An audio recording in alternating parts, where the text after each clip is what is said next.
বাংলাদেশের মতো বেইমান জাতি সারা পৃথিবীতে নেই।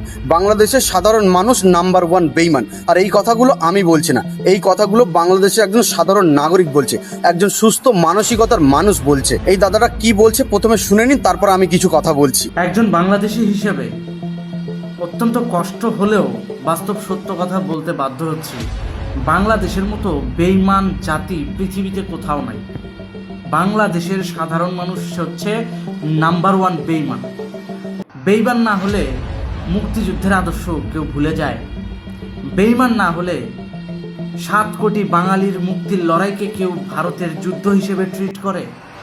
বেইমান না হলে 30 লক্ষ মা বোনের ইজ্জতকে কেউ অপমান করে বাংলাদেশে পুনরায় ইউনাইটেড স্টেট অফ পাক বাংলা প্রতিষ্ঠা করার চেষ্টা করে। বেইমান না হলে সারা জীবন ভারতের কাছ থেকে ইম্পোর্ট করে চাল ডাল তেল আমদানি করে খায়া আবার খাড়ার উপরে পোল্ট্রি নিয়ে বলে কি দিল্লি না ঢাকা ভারত বয়কট, এই ধরনের কথা বলতে পারে।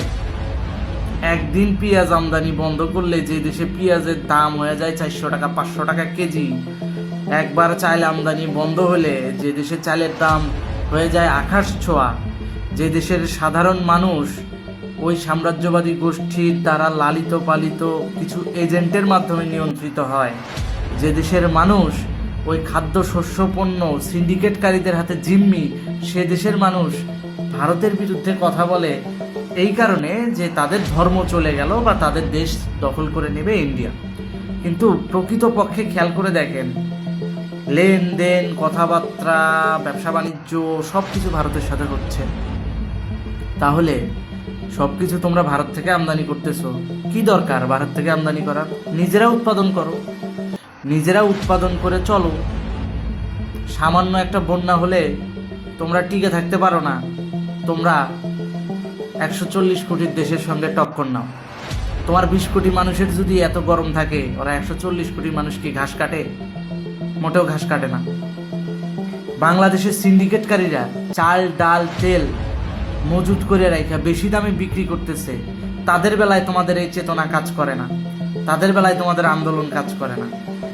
আর এই সিন্ডিকেটকারীদেরকে শায়েস্তা করার জন্য যখন পার্শ্ববর্তী দেশ থেকে খাদ্যশস্য চাল ডাল তেল আমদানি করে সরাসরি সাধারণ জনগণকে কম দামে জিনিস খাওয়ার বা রিজনেবল প্রাইসের মধ্যে জিনিস খাওয়ানোর ব্যবস্থা করে দেওয়া হয়, তখন সেই পার্শ্ববর্তী দেশটা খারাপ। ওকে ফাইন, মেনে নিলাম খারাপ, নিও না, ব্যবসা বাণিজ্য বন্ধ করে দাও, যোগাযোগ বন্ধ করে দাও।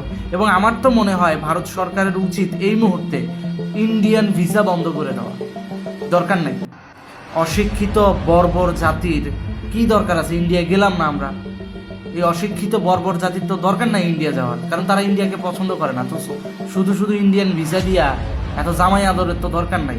তোমাদেরকে তো চায় না রে ভাই, তোমাদেরকে তো এই দেশের মানুষ চায় না। তো শুধু শুধু দরকার আছে ইন্ডিয়ান ভিসা চালু রেখে নাটক করার? কোনো দরকার নাই। আমার মতে ভারতের উচিত বাংলাদেশিদের জন্য সকল প্রকার ভিসা বন্ধ করে দেওয়া, স্পেশাল রিকমেন্ডেশনে। সত্যি কথাটা বলার জন্য দাদা আপনাকে অসংখ্য ধন্যবাদ, কিন্তু বিশ্বাস করুন আর নাই করুন, এই কথাটা আমরা প্রতিটা ভারতবাসী অনেকদিন আগেই বুঝে গেছি যে বাংলাদেশ একটা বেইমানের দেশ। আপনাদের কি মনে হয় কমেন্ট করে জানান, আর ভিডিওটা ভালো লাগলে একটু ফলো করে নেবেন।